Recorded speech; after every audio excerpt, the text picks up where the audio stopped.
आप देख रहे हैं मेरे YouTube channel R K education class. Friends, आज हम पढ़ेंगे BA program 5th semester education, making the work place inclusive, कार्यस्थल को समावेशी बनाना। स्किल इन्हेंसमेंट कोर्स का है, इसकी फर्स्ट यूनिट पढ़ेंगे आज हम। विद्वता को समझना, फर्स्ट यूनिट का फर्स्ट पार्ट, विद्वता और अक्षमता। फर्स्ट यूनिट स्टूडेंट आपके लिए बहुत ही ज़्यादा इंपॉर्टेंट होने वाली है। इससे आपको 1 या 2 क्वेश्चन ज़रूर आएंगे, इसलिए इस चैप्टर को अच्छे से कर लेना। अगर आप इससे रिलेटेड क्वेश्चन की वीडियो भी चाहते हो, मुझे कमेंट बॉक्स में बता सकते हैं। अब चैप्टर स्टार्ट करते हैं। फर्स्ट चैप्टर इज विद्वता और अक्षमता। इंट्रोडक्शन। विकलांगता की अवधारणा एक मानवीय परिस्थिति से जुड़ी है, जिसे कोई भी अनुभव कर सकता है। विकलांगता जो है वो अवधारणा की एक मानवीय स्थिति, जो मानव की एक स्थिति होती है, उससे जुड़ी हुई है और उसको कोई भी अनुभव कर सकता है। और जो वृद्ध लोग, बूढ़े लोग होते हैं, वो अक्सर अपने शरीर के अंगों में कई प्रकार की हानि को अनुभव करते हैं।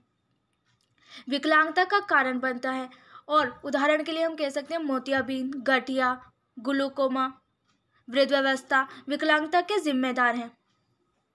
दुर्घटनाएं विभिन्न प्रकार की अक्षमताओं के लिए भी जिम्मेदार हो सकती है, और दुर्घटनाएं भी विभिन्न प्रकार की अक्षमताओं के लिए जिम्मेदार हो सकती हैं। इसलिए हम कह सकते हैं कि कोई भी व्यक्ति अपने जीवन के किसी भी हिस्से में विभिन्न कारणों से विकलांगता का अनुभव कर सकता है। शारीरिक कारणों के अलावा विभिन्न सामाजिक गतिविधियों में प्रतिबंध और सीमित भागीदारी के कारण भी विकलांगता हो सकती है। उदाहरण के लिए सांकेतिक भाषा की व्याख्या के अभाव में बधिर व्यक्ति के लिए विकलांगता हो सकती है। लिफ्ट या रैंप के बिना स्कूल व्हीलचेयर छात्र के लिए विकलांगता का कारण बन सकते हैं। विकलांगता एक जटिल और गतिशील शब्द है जो लोगों की समझ और दृष्टिकोण पर निर्भर करता है। विकलांगता एक जटिल शब्द है जो कि लोगों की सोच और समझ पर के दृष्टिकोण पर निर्भर करता है। और विकलांगता शब्द का विकास उन लोगों के लंबे संघर्ष के बाद हुआ है जिन्होंने खुद अपनी अक्षमताओं के कारण विभिन्न मुद्दों का सामना किया है।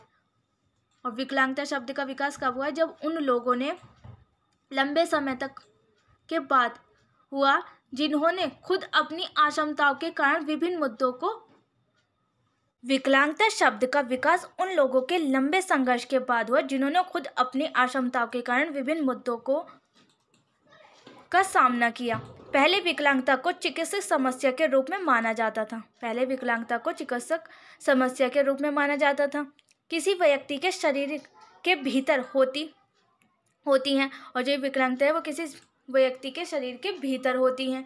हालांकि हाल ही की शताब्दियों में परिप्रेक्ष्य बदल गया है। विकलांगता को अब चिकित्सक स्थिति के बजाय सामाजिक रूप से निर्मित शब्द के रूप में माना जाता है। सामाजिक परिप्रेक्ष्य ने विकलांग लोगों को समानता, सम्मान और कानूनी सुविधा का अधिकार दिया। आजकल विकलांग व्यक्तियों को अवसर और अधिकार प्रदान करने के लिए कई नीतियां बनाई गई हैं, और ये विकलांग लोगों की स्वयं वकालत और इस क्षेत्र में शोध अध्ययनों की मदद से संभव हुआ है। विकलांगता को परिभाषित करना, डेटा एकत्र करने और विकलांग लोगों के लिए नीति तैयार करने के लिए एक महत्वपूर्ण तत्व है। हालांकि विकलांगता की कोई एक परिभाषा नहीं है जिसे सार्वभौमिक रूप से स्वीकार किया जाता है। विकलांगता की कोई एक परिभाषा नहीं है जिसे सार्वभौमिक रूप से स्वीकार किया जाए, लेकिन कई परिभाषाएं हैं जो दुनिया भर में विभिन्न संगठनों द्वारा दी गई हैं। इन सभी परिभाषाओं को उपयोग जनगणना सर्वेक्षणों में विभिन्न अक्षमताओं के बारे में जानकारी प्राप्त करने के लिए किया जाता है। विकलांगता की परिभाषा वर्षों से विकसित हो रही है। इस अवधि के दौरान विकलांगता की आदि खुली और विस्तारित धारणा के परिणाम स्वरूप विकलांगता को परिभाषित करने में एक नया प्रतिमान आया। विकलांगता की हाल की परिभाषा में मानव अधिकार दृष्टिकोण की ओर अधिक बदलाव देखे जा सकते हैं। विकलांगता की कुछ परिभाषाएं निम्नलिखित हैं। जिन्हें व्यापक रूप से स्वीकार किया जाता है। फर्स्ट इज विकलांग शिक्षा अधिनियम IDEA।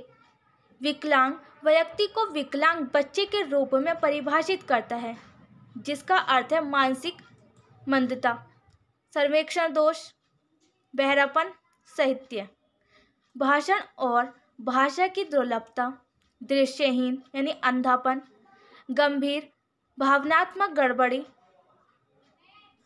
ऑर्थोपेडिक हानि, ऑटिज्म वाला बच्चा, दर्दनाक मस्तिष्क की चोट, अन्य अवस्था हानि, ये विशिष्ट सीखने की अक्षमता और जिसके कारण विशेष शिक्षा और संबंधित सेवाओं की आवश्यकता होती है। सेकेंड इज विश्व स्वास्थ्य संगठन WHO विकलांगता को एक व्यापक शब्द के रूप में परिभाषित करता है, जिसमें हानि, गतिविधियां, सीमाएं और भागीदारी प्रतिबंध शामिल हैं। हानि शरीर के कार्य संरचना में एक समस्या है।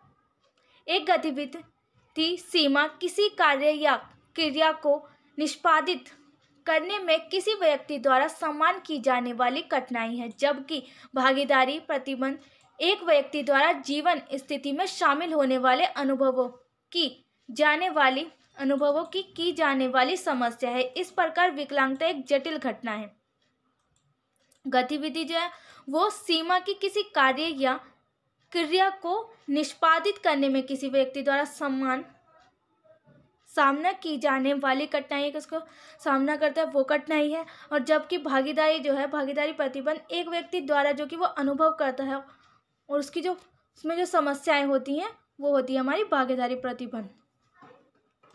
विकलांगता एक जटिल घटना है जो किसी व्यक्ति के शरीर की विशेषताओं और उस समाज की विशेषताओं के बीच बातचीत को दर्शाती हैं जिसमें वे रहता है। विकलांगता जो है वो एक कठिन शब्द है जो कि किसी व्यक्ति के शरीर की विशेषताओं और उस समाज की विशेषताओं के बीच बातचीत को दर्शाती है जिसमें वे रह रहा है, जिस समाज में वे रह रहा है। नेक्स्ट इज विकलांग व्यक्तियों के अधिकार पर कन्वेंशन की प्रस्तावना CRPD 2006, जिसे संयुक्त राष्ट्र द्वारा अपनाया गया। विकलांगता एक वर्णन करते हुए कहती है कि विकलांगता विकलांग व्यक्तियों के पर्यावरणीय बाधाओं और व्यवहार से उत्पन्न होती है। विकलांगता विकलांग व्यक्तियों के पर्यावरणीय बाधाओं और व्यवहार से उत्पन्न होती हैं जो उनके पूर्ण विकास में बाधा डालती हैं और दूसरों के साथ समान आधार पर समाज में भागीदारी को प्रभावित करती हैं। विभिन्न दृष्टिकोणों पर आधारित विकलांगता के मॉडल। विकलांगता का अध्ययन शिक्षाविधि में एक उभरता हुआ क्षेत्र बन गया है, जिसमें विकलांगता को परिभाषित करने के लिए विभिन्न सैद्धांतिक मॉडलों का वर्णन किया है। ये मॉडल समाज के सामाजिक, राजनीतिक और आर्थिक कारकों के आधार पर लोगों की धारणा को सामने रखते हैं। विद्वानों और कार्यकर्ताओं ने मिलकर दुनिया भर में विकलांगता को समझने के लिए विभिन्न मॉडलों की पहचान की है। विकलांगता के कुछ प्रमुख मॉडल इस प्रकार हैं। मेडिकल मॉडलिंग शताब्दी से पहले विकलांगता को एक व्यक्ति की चिकित्सक स्थिति के रूप में देखा जाता था। इस मॉडल के अनुसार विकलांगता एक व्यक्ति की व्यक्तिगत चिकित्सक स्थिति थी जो शरीर के किसी अंग, मस्तिष्क या तंत्रिका तंत्र में क्षति या हानि के कारण होती है। यह माना जाता था कि इस स्थिति को केवल चिकित्सक उपचार से ही ठीक किया जा सकता है।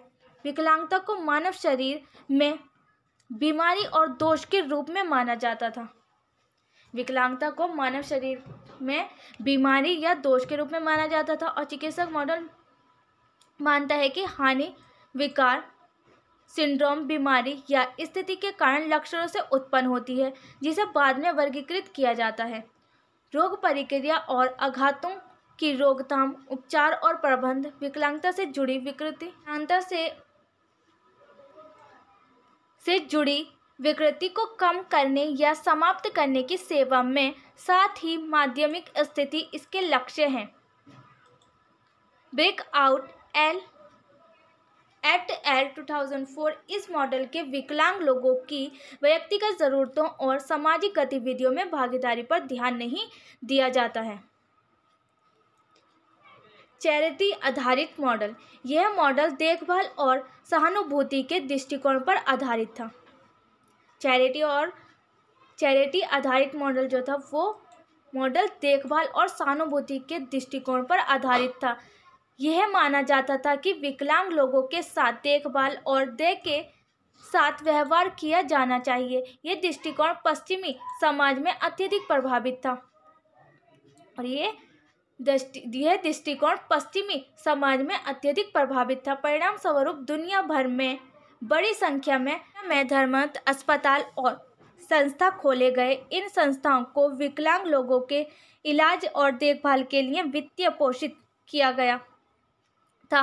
सहानुभूति के दृष्टिकोण को समाज के कमजोर और बीमार सदस्यों के लिए प्रचारित किया गया था। सहानुभूति के दृष्टिकोण को समाज के कमजोर और बीमार सदस्यों के लिए प्रचारित किया गया था। गंभीर रूप से बीमार लोगों की देखभाल के लिए ब्रिटिश काल में दुनिया भर में ईसाई मिशनरियों की स्थापना की गई थी।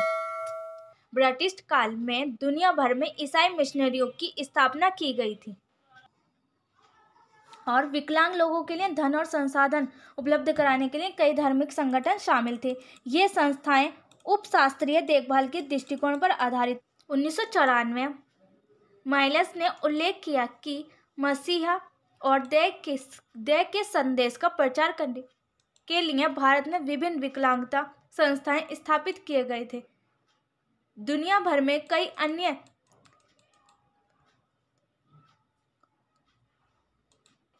दार्शनिकों ने भी विकलांगता पर प्रतिक्रिया दी। यद्यपि यह मॉडल विकलांगता के लिए किसी प्रकार की स्वीकृति प्रदान करता है, फिर भी विकलांग लोग अभी भी बिस्तर तक ही सीमित थे। यह मॉडल विकलांगता के लिए किसी प्रकार की स्वीकृति प्रदान करता है, बट फिर भी विकलांग लोग जो थे अभी तक बिस्तर तक ही सीमित थे। पारंपरिक धार्मिक मॉडल, पारंपरिक या धार्मिक मॉडल। भारत में विकलांगता का पारंपरिक मॉडल कर्म के सिद्धांत पर केंद्रित है। इस मॉडल के अनुसार विकलांगता को ईश्वर के कार्य के रूप में देखा जाता है। इस मॉडल के अनुसार विकलांगता को ईश्वर के कार्य के रूप में देखा जाता है और मूल रूप से लोगों को उनके पिछले जन्मों के पापों के लिए दिए जाने वाली सजा, और क्या कहा जाता है कि ये जो विकलांगता है वो उनके लोगों के पिछले कर्म जो किए, उन्होंने बुरे कर्म किए, ऐसे कर्म, तो उनकी ये सजा है, बुरे कर्मों की सजा, उनके पापों की सजा है। यह सिद्धांत पिछले जन्म के में किए गए पापों और परिणामों पर आधारित था और ये जो विकलांगता है वो लोगों के पापों और उसके परिणामों पर आधारित थी। इस मॉडल ने विकलांगता को व्यक्ति की साथ साथ उनके परिवार के सदस्यों के लिए अपमान और अपराध के रूप में संकलन किया और साथ ही साथ उन्होंने ये परिवार के सदस्यों के लिए अपमान और अपराध के रूप में भी संकलन किया। इसका एकमात्र इलाज प्रार्थना थी और इसका एकमात्र इलाज क्या था? विकलांगता का एकमात्र इलाज था प्रार्थना, प्रेयर, जो व्यक्ति की समस्याओं को ठीक कर सकती है। और मॉडल में अपमान और कलंक का बोलबाला था और समाज में विकलांग लोगों के इनकार, भय और अज्ञानता से अत्यधिक जुड़ा हुआ था और इसमें अपमान और कलंक का बोलबाला था और समाज में विकलांग लोगों में इनकार, भय और अज्ञानता से अत्यधिक जुड़ा हुआ था। पश्चिमी देशों में भी विकलांग लोगों को बुरी आत्माओं के साथ जोड़ा गया था और पश्चिमी देशों में भी विकलांगता को बुरी आत्माओं के साथ जोड़ा गया था। इससे विकलांग लोग और उनके परिवार के सदस्य जादू टोना और समाज को बाहर कर दिया, जादू टोना को समाज से बाहर कर दिया। सामाजिक मॉडल 20वीं शताब्दी में उभरा। विकलांगता का यह मॉडल, जहां विकलांगता को सामाजिक निर्माण के रूप में माना जाता था, तब तक विकलांग लोगों को समाज में प्रतिदिन अलग थलग हिस्सा माना जाता था और उनके साथ विशेष व्यवहार किया जाता था। तब तक समाज में विकलांग लोगों को प्रतिदिन अलग थलग हिस्सा माना जाता था और उनके साथ विशेष व्यवहार किया जाता था। कुछ दिन कार्यों को करने में उनकी अक्षमता के कारण वे कई सामाजिक गतिविधियों में पीछे रह गए और कुछ दिनों तक कार्यों को न करने में उनकी अक्षमता के कारण वे कई सामाजिक गतिविधियों में पीछे रह गए। बाद में यह महसूस किया गया कि भले ही विकलांग लोगों को उनकी अक्षमताओं के कारण समस्याओं का सामना करना पड़ता है, फिर भी उनकी अक्षमता के लिए समाज और पर्यावरण भी जिम्मेदार हैं। अलगाव और कारावास में लोगों ने अलगाव और उत्पीड़न के खिलाफ आवाज उठाई। उन्होंने समाज में गैर भेदभाव, एकीकरण और पूर्ण भागीदारी की मांग की। नतीजतन एक लंबे संघर्ष के बाद समाज के हर पहलू में विकलांग लोगों की पूर्ण भागीदारी सुनिश्चित करने के लिए दुनिया भर में एक क्रांति शुरू हुई। और लंबे संघर्ष के बाद समाज में हर पहलू में विकलांग लोगों की पूर्ण भागीदारी सुनिश्चित करने के लिए दुनिया भर में एक क्रांति शुरू हुई। बौद्धिक अक्षमता वाले लोगों के स्वयं समर्थन आंदोलनों ने समाज में उनके स्थान की मांग की और विकलांगता के सामाजिक मॉडल ने यह धारणा लाई कि समाज और संस्थाएं स्वयं लोगों के लिए असमक्ष वातावरण बना रही हैं, इसलिए इन बाधाओं को दूर करने पर ध्यान दिया जाना चाहिए। मानव अधिकार मॉडल 1970 के दशक के दौरान दुनिया भर में विकलांगता लोगों में आंदोलन उल्लेखनीय वृद्धि देखी गई। भारत भी दुनिया भर में हो रहे परिवर्तनों से प्रभावित था। समानता और भेदभाव विरोधी आंदोलन मानव अधिकारों की मांग को बढ़ाते हैं। संस्थाओं में सीमित लोगों के स्वयं समर्थन आंदोलनों ने विकलांगता की धारणा को सामाजिक मुद्दे से मानव अधिकार के मुद्दों में बदल दिया। स्वयं समर्थन आंदोलनों ने विकलांगता की धारणा को सामाजिक मुद्दों से मानव अधिकार के मुद्दों में बदल दिया। स्वयं और विकलांगता लोगों के कल्याण से जुड़ी विभिन्न संगठनों द्वारा मुखर अभियान के माध्यम से विकलांग लोगों के सशक्तिकरण के लिए विभिन्न प्रयास किए गए। मानवाधिकार विकलांगता मॉडल में विकलांग व्यक्ति के अधिकारों पर संयुक्त राष्ट्र 2006 सम्मेलन पर आधारित था। विकलांग लोगों ने समानता प्राप्त करने और सभी पहलुओं में विकलांग लोगों के लिए अधिकारों की रक्षा के लिए इस दस्तावेज को विकसित किया। यह मॉडल विकलांगता को मनुष्य में विविधता के रूप में स्वीकार करता है और दुनिया में हर व्यक्ति के सभी अधिकारों को सुनिश्चित करता है। विकलांग लोगों के सामाजिक न्याय सुनिश्चित करने के लिए मानव और मानवाधिकार मॉडल में विकलांगता को एक सामान्य पहलू के रूप में देखा जाता है। दुनिया में हर व्यक्ति के सभी अधिकारों को सुनिश्चित करने के लिए विकलांग लोगों को सामाजिक न्याय सुनिश्चित करने के लिए मानव और मानवाधिकार मॉडल में विकलांगता को एक सामान्य पहलू के रूप में देखा जाता है। भारत में विकलांगता के आंकड़े हैं।